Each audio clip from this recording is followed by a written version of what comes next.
Welcome to the Milk Bottle e-commerce show, brought to you by Milk Bottle Labs, Ireland's top-rated and officially accredited Shopify and Klaviyo e-commerce experts. Founder Keith Matthews interviews e-commerce professionals, app developers and entrepreneurs to share as much digital knowledge and e-commerce tips and tricks as possible. This podcast is kindly supported by our go-to e-commerce tools, Rewind.io, the leading backup solution for Shopify, BigCommerce, Trello and more. Let's just say it's the cheapest insurance policy you'll ever get for your Shopify store and all your valuable data. Simply go to rewind.io/milk bottle to get your first month for free. Our go-to Shopify application to supercharge in-store pickup and local delivery on your Shopify store is Zapiet. It's fully customizable and scalable from one location to thousands. Backed by outstanding customer support, it's no wonder Zapiet is trusted by over 10,000 plus stores across 150 countries. Now over to your host, Keith Matthews. In May last year, I interviewed Anne Thomas, the co-founder of Design Packs, a Shopify app that helps Shopify merchants create a custom look for their online store. With the goal of extending the functionality of your current theme, Design Packs provides new sections and page templates to give your store a unique edge. Prior to her work on Design Packs, Anne served as technical director of Out of the Sandbox, where she helped create some of the most popular Shopify themes. In addition to her work with Design Packs, Anne also conducts technical and UX audits through her consultancy Shop Critique. In this episode, Anne shared her insights on how she got into development, how she met Shopify, and she shares her expertise on the world of e-commerce. So let's listen. I actually originally, it's funny you bring up the sort of podcast on imposter syndrome, because I originally, way back in the day, did my degree at university in art history. And then I had a minor in English. And I worked for a while at a stock image company. And then I actually went back to school for a postgraduate certificate in interactive multimedia. So I've been a developer for quite some time, working on, Flash websites, action script, and then have but I've always had a love for content management systems. And whether that's, I worked on like Modex, Joomla, classical WordPress and that sort of thing. And when I was in Toronto working for this small agency, I built a custom Shopify store, and that was back in 2014, I guess. And it was a lot, it's a lot more limited than other content management systems, but in a way it forces you to think creatively, which I quite enjoy. But as far as Shopify itself as a company, I remember when Jet Cooper, which was this incredible design UX company in Toronto, Shopify actually acquired them. And quite a few people are still there to this day and have gone on to do incredible things. So that's sort of when I had the inkling that, Shopify's making some moves. They're going to be something quite large, because they were still very much based in Ottawa at that time. But I think it was that, acquiring of Jet Cooper that really made me sit up and go, okay, maybe this is sort of a platform and an ecosystem that I want to be a part of. But having worked on Joomla and experienced that sort of platform, it must have been a breath of fresh air to even struggle with the limitations of Shopify back in, because that was the old platform. Like that was probably 3 platforms ago in terms of... Yeah, pre-sections for sure. They still had meta fields. Did they? I remember yes, they did. But you had to use the Chrome extension. It was, the way to set it up was really sort of antiquated. But yeah, it was quite the thing building that out. I think I used Timber. Remember Timber? Yes, I remember that. Yeah. That's mad. And so question, did you use Dreamweaver ever in your career? Oh, I sure did. Yeah. Yeah. When I was, I did a internship at Union Gallery at Queen's University, and they had a website, and I was like, I'm going to build this website. And I fully used Dreamweaver. And I still remember the sort of automatic JavaScript that it would sort of push out to, like, that it would create to do the hovers for the menus. Yeah. Oh yeah. Gosh, I remember when Dreamweaver MX was released. Oh my God. And I'm not a developer. I was playing with code many years ago. I'll never forget when Dreamweaver MX came out. It was like Apple upgrading the iPhone. The modern equivalent. So I suppose you started, as you mentioned, building that custom store, but your foray full-time into Shopify, effectively into the ecosystem then, was out of the sandbox, was it? Yes. I was looking specifically for remote jobs. I had been doing quite a few contracts at really top agencies in Toronto, like Jam3. And I found that the sort of commute downtown was taking a lot out of me. And I wanted something that was a little bit more, to be part of a company and part of a team again. And so I honestly found we were on We Work Remotely. Brad had a job posting for theme developer. And I was like, I've built some Shopify themes. And so, that's how that started. So I was hired in early 2016. And that was actually the year 2016 in the fall was when we released Turbo. Gosh, Turbo was very, very successful. It's funny, I was on the Out of the Sandbox site recently, and the imagery and the look and feel of the original Turbo is still there. Yeah. For me, when I see it, if you go to the changelog, you can see that it's been updated behind the scenes, hundreds and hundreds of times. So when you were Out of the Sandbox, your role was technical director. So was that primarily to make sure that the theme worked within Shopify, or did you have also a design influence on the end product, or was that a completely different team? No, so Turbo was sort of already in the works kind of thing. So the design was already sort of well set out. And though I have sort of a somewhat background in design, I had really moved more over to the developer side. So I helped build out things like the mega menu and making sure other things like that worked. I would say that the main thing with Out of the Sandbox between the development and the design team itself was the close collaboration within the entire team, honestly. So whether that was support or, we would help out on support tickets, and the project management, it was such a small team and such a small, close-knit team that I think that was the really cool thing about all the themes and the work that we did there. Rewind.io is the leading data backup solution for your Shopify store. Did you know that there is no way of recovering lost data in Shopify? If your store is gaining traction, you may have multiple staff or third-party developers entering your store. Mistakes can happen and data can be easily deleted. Rewind.io puts you in control of your data, allowing you to restore anything accidentally lost from a single image to an entire store. It acts as a pretty cheap insurance policy for your Shopify account. At Milk Bottle, we help clients reduce their business risk by installing Rewind in every single store before we make any changes. Get your first month for free by simply replying to your sign-up email. In 2020, at the height of the pandemic, we explored remote working with Shauna Moran as our guest. As the founder of Operate Remote, Shauna is a qualified business and executive coach and a consultant who specialises in the field of remote working. Drawing from her personal experience, transitioning from a Shopify employee to starting her own business, Shauna shared valuable insights on the emotional intelligence required for remote work, in addition to the technical setup.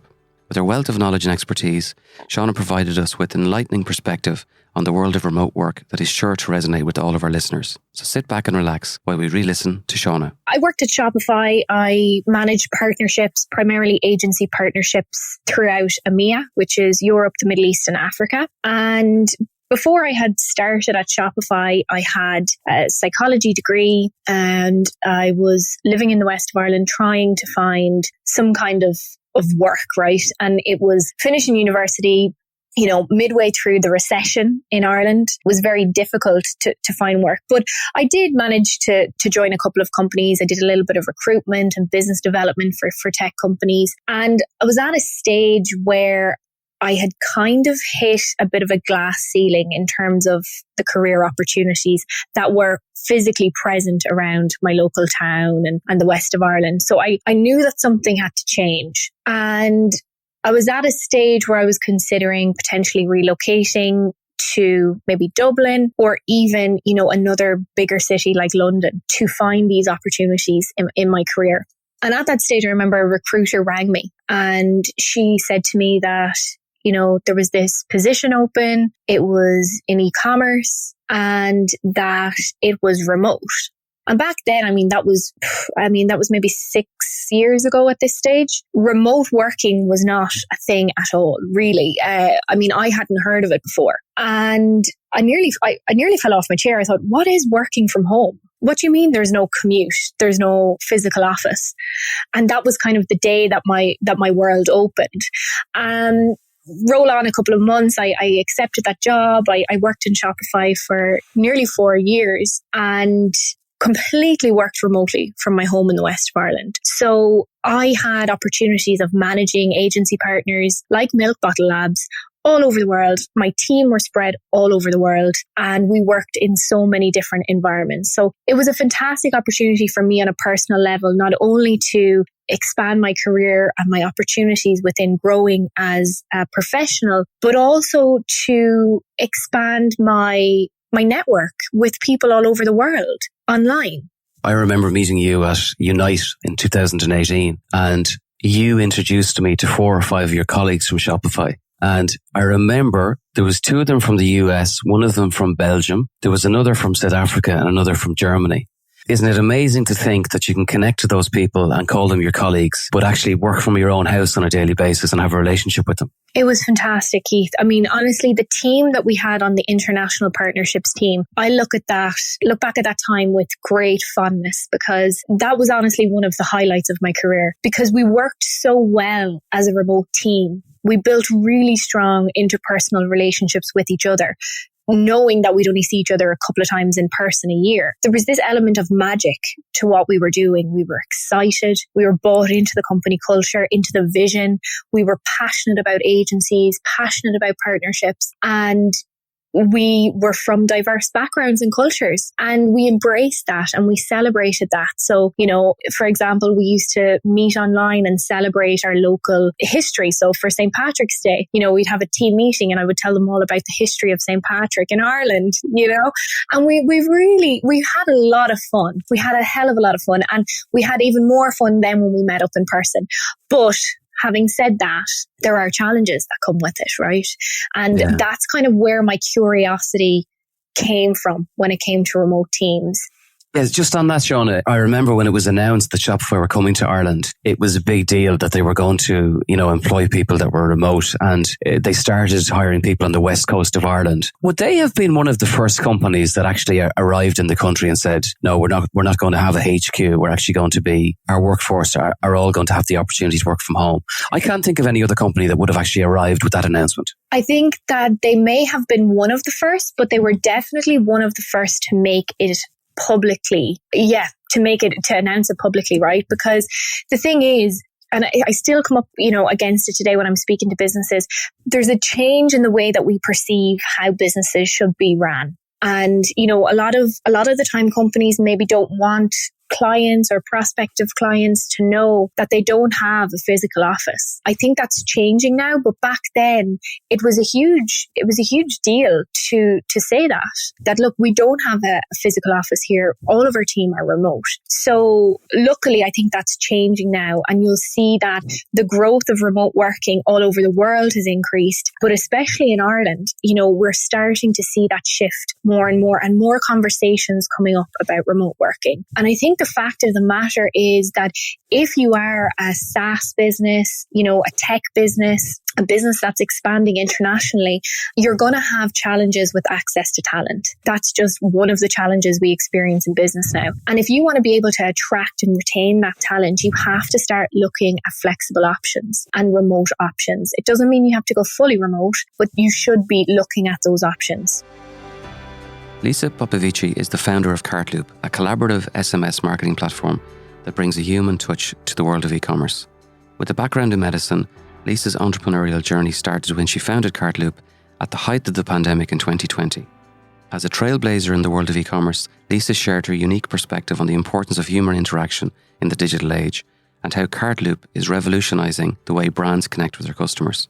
Join us for an insightful conversation as we re-listen to Lisa's journey, her views on the future of e-commerce, and the power of human connection in business. When I was 18 years old, I had to make the decision of where I want to go to college, right? So I was always a very good student in high school. My grades were very, very good. But I was super confused. I didn't know what I want to do with the rest of my life. And I think it's normal for an 18-year-old to not really know what I choose now, a thing that I will do for the rest of my life. It's not the way to think about life. So I was pretty much influenced by some of my best friends whose, parents were doctors and they were going to med school. And I always knew that I wanted to help people. So, med school sounded like a good idea. And also in Romania, like the online space, the tech space was not that evolved.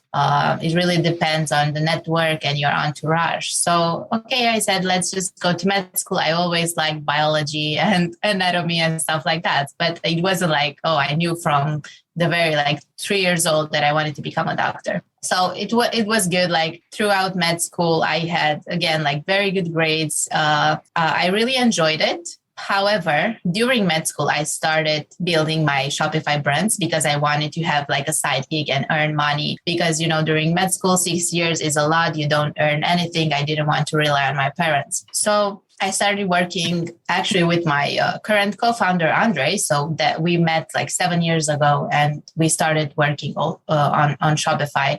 So first I helped him with his brands and then I created my own. So this is how I got into the space and I developed this passion and I found a lot of skills that I didn't know I had. I was always attracted to, software, computers, online because I actually have computer science background because I studied it in high school. So Lisa, just on that was my next question. Did you feel that you equally had an interest in tech and you also had an interest in biology and med?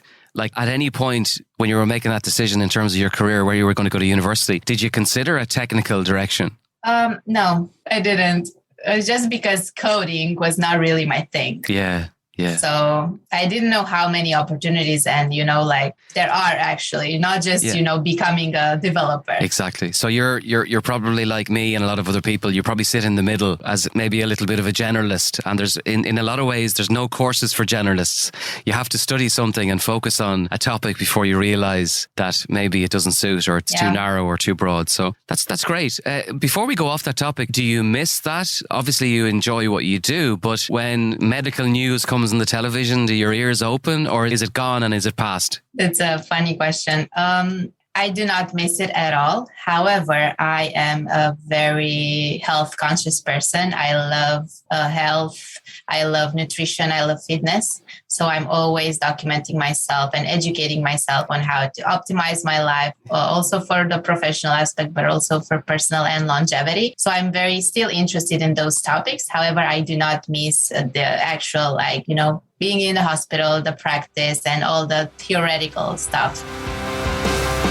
Thanks for listening. All of our episodes are available on Spotify, iTunes, and Google Podcasts. A special note of appreciation goes to our sponsors, Rewind.io, the leading backup solution for Shopify store owners. Get your first month of Rewind for free by simply responding to any welcome email once you sign up for your free trial on Rewind.io. If you're a Shopify user with an exciting story to tell, reach out to the team on podcast@milkbottlelabs.com.